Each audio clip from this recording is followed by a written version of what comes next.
আসসালামু আলাইকুম ওরহমতুল্লাহ। প্রিয় দর্শক, আপনি কি জানেন আপনার আমলনামে গুনাহ লিখা হচ্ছে কিনা? আপনার আমলনামে গুনাহ লিখা হচ্ছে কিনা সেটা জানতে হলে পুরো ভিডিওটি শেষ পর্যন্ত দেখুন। প্রিয় দর্শক, বাইরে বেরোলে একটা দৃশ্য প্রায় চোখে পড়ে। কোনো আঙ্কেল আন্টি তাদের মেয়েকে নিয়ে হয়তো শপিংয়ে এসেছেন। আঙ্কেলের মুখে চাপদাড়ির রেশ দেখা যায় এবং আন্টি থাকেন বোরকা পরিহিত অবস্থায়। কিন্তু দুর্ভাগ্যজনক হলেও সত্য, তাদের পড়শি কন্যা যে কিনা বিয়ের উপযুক্ত, তার গায়ে বোরকা হিজাবের নামগন্ধও থাকে না। অবস্থা দৃষ্টে মনে হয় বোরকা হিজাবটা তারা হয়তোবা বয়সের সাথে সম্পর্কিত কোনো বিষয় দিয়ে ভেবে বসে আছেন। তারা হয়তো ভাবেন বয়স বাড়লেই কেবল গায়ে বোরকা হিজাব ওঠাতে হয়।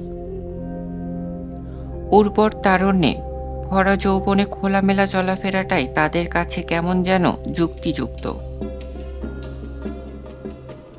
আমি যদি জিজ্ঞেস করি, আপনি কি দায়ুষ হতে চান? আপনি হয়তোবা প্রথমে থতমত খেয়ে উঠবেন।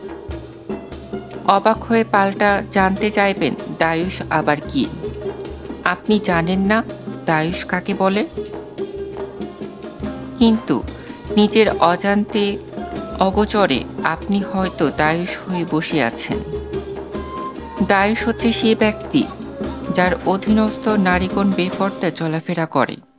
অর্থাৎ আপনি যখন পরিবারের বড় এবং দায়িত্ববান সন্তান, তখন আপনার মা যদি বেপরদা চলাফেরা করে কিন্তু আপনি তাকে বাধা দেন না, তাকে সংশোধন করেন না।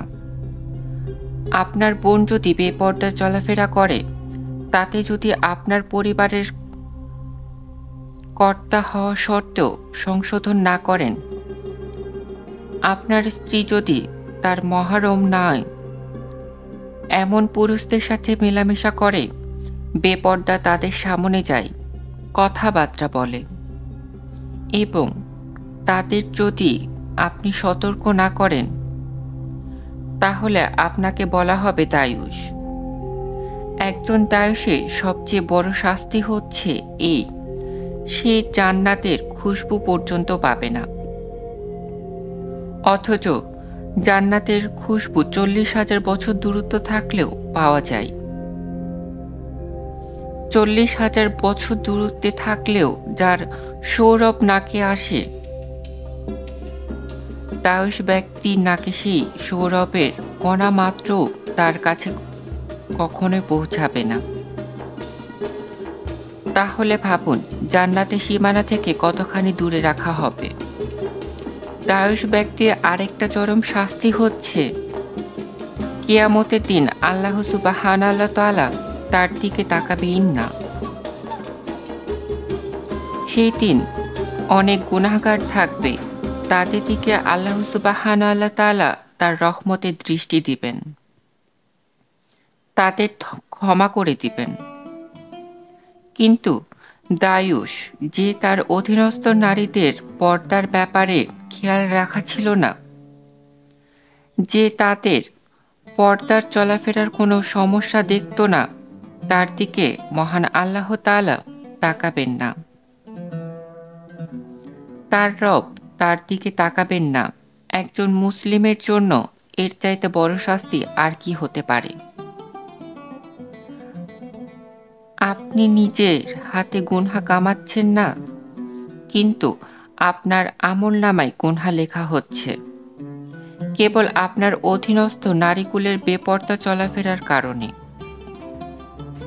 আপনার মনে হচ্ছে আপনি দোষ করছেন না, কিন্তু আপনার দোষ হচ্ছে এই, আপনি পরিবারের প্রধান অভিভাবক হওয়ার পরেও এনহ চলাফেরার জন্য আপনি তাদেরকে সমাধান করেননি, বরং তাদের চলাফেরায় আপনার অনুমতি, মনোসম্মতি ও অনুপ্রেরণা জুগিয়েছেন। আর আল্লাহ সুবহানাহু ওয়া তাআলা বলেছেন, যারা চায় যে মুমিনদের মধ্যে অশ্লীলতা প্রসাব ঘটুক, দুনিয়া ও আখিরাতে তাদের জন্য রয়েছে যন্ত্রণাদায়ক শাস্তি। বস্তুত আল্লাহ জানেন আর তোমরা জানো না। পর্দা হচ্ছে আল্লাহ সুবহানাহু তাআলার দেয়া ফরজ একটি বিধান। ফরজের আবশ্যিকতা এমনটা যে এটা অক্সিজেন গ্রহণের মতোই। অক্সিজেন গ্রহণ না করলে যেভাবে আমাদের মৃত্যু ঘটে, তেমনি আল্লাহর নাজিলকৃত ফরজ বিধান ত্যাগে মৃত্যু হয়। আমাদের অন্তরে আর মৃত্যুর অন্তরে শয়তান গড়ে তোলে তার শয়তানি ইমারত। আসসালামু আলাইকুম ওয়া রাহমাতুল্লাহ।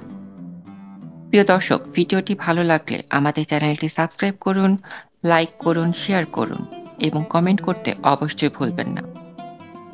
আল্লাহ হাফেজ।